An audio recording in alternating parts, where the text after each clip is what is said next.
trebui ceva care să-l omor. Mersi, forță misterioasă. Chiar îmi trebuia o lunetă. Ce? Fără muniție? A, pe bune, așa mai merge.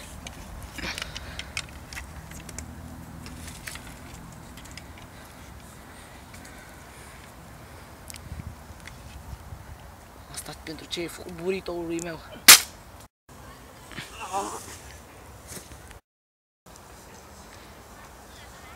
Asta ți-a trebuit, frate, pentru burrito.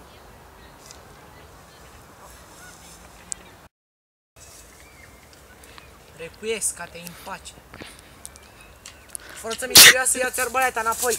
Mersi mult, am fost de ajutor. Am dat de ce? Da, vină cu ea.